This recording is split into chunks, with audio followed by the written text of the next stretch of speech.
Comment réaliser au crochet une bande élastique? Il y a plusieurs méthodes. Dans la vidéo précédente, nous avons vu comment réaliser une maille élastique pour un bandeau élastique de la façon la plus simple possible avec des mailles serrées. Dans cette vidéo, je vais vous apprendre à réaliser un autre type de maille élastique avec des demi-brides cette fois-ci, ce qui va vous permettre d'avancer beaucoup plus rapidement dans votre ouvrage, puisque les demi-brides, vous allez réaliser le même nombre de centimètres, mais beaucoup plus rapidement. Pour réaliser le motif, là j'ai commencé par un nœud coulant, je vais monter une dizaine de mailles en l'air,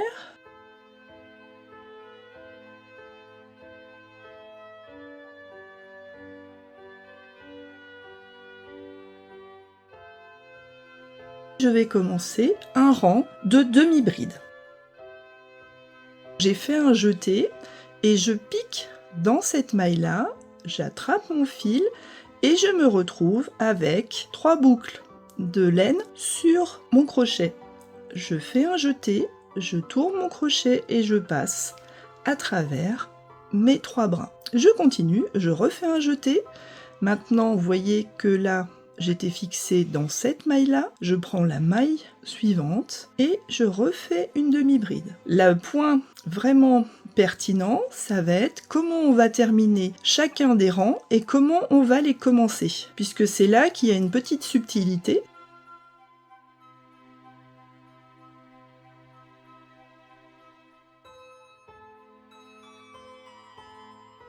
Donc je continue mes demi-brides jusqu'au bout du rang.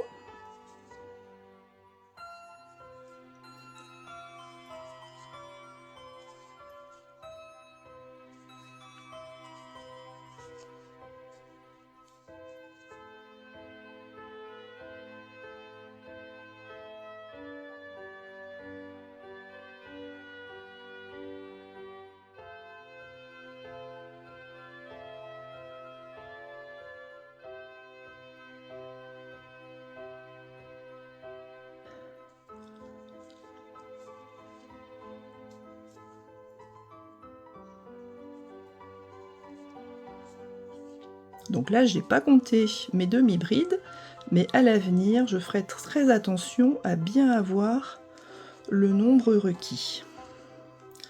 Donc là, j'ai réalisé 1, 2, 3, 4, 5, 6, 7, 8, 9, 10, 11 demi-brides. J'avais 12 mailles en l'air, une qui ne compte pas, et donc j'en ai bien 11 ici. Pour tourner mon ouvrage, je vais réaliser une maille en l'air, dans la toute première maille ici de mon rang, celle par laquelle j'ai terminé, je vais piquer uniquement dans le brin arrière, c'est-à-dire je ne vais pas aller ici, non, je vais piquer à l'intérieur du V et je vais réaliser ce travail-là pendant tout mon ouvrage. Donc là, je pique bien dans le bras arrière. Donc là, j'en suis à 2. Ensuite, à 3. Le début est un petit peu serré, mais après, vous allez voir, ça va devenir beaucoup plus agréable à crocheter. J'en suis à 4. 5.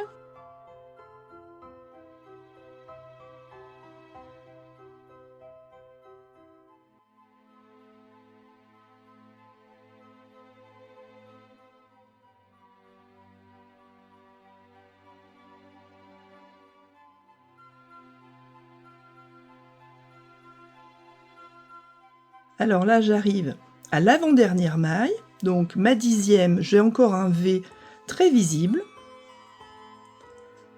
Par contre, pour la 11e, vous voyez qu'ici, il y a une petite excroissance qui tire un peu. Je vais essayer de la retourner avec mes doigts. Et là, pour ma dernière bride, je vais piquer exactement ici, dans le brin qui est juste là à la fin. Et dans toutes les fins de rang, je réaliserai exactement le même travail. Voilà, Ce qui fait qu'ici, on voit bien qu'on termine à la même hauteur que le premier rang. Là, vous voyez, c'est un petit peu serré et ça va se débloquer, cette partie-là qui est un petit peu serrée sur elle-même. Quand je vais retourner et refinir mon rang, ça va m'étirer cette partie-là et je vais avoir un bord de mon ouvrage qui va être avec un joli motif comme celui-là. Ou celui-là, c'est exactement le même. Donc là, je fais une maille en l'air. Je vais refaire un rang avec vous pour être sûr que on ait bien le même nombre de mailles partout. Et après, je vous laisserai terminer les rangs qui sont toujours exactement les mêmes.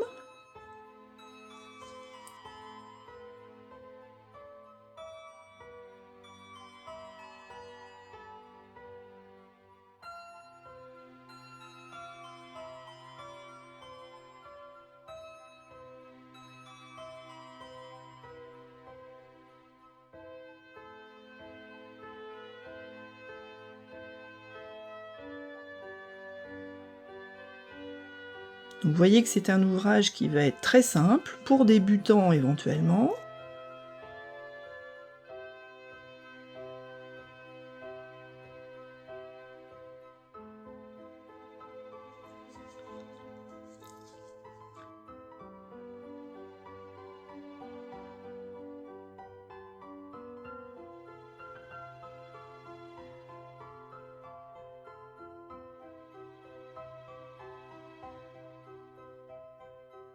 Je viens de faire l'avant-dernière maille.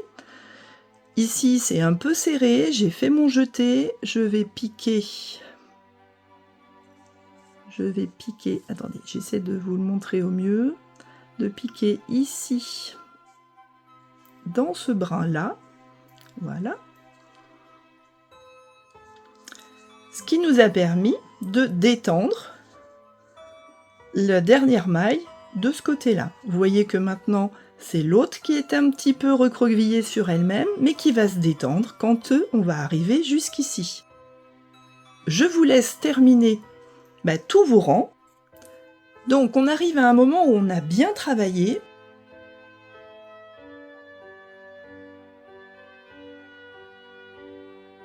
À très bientôt!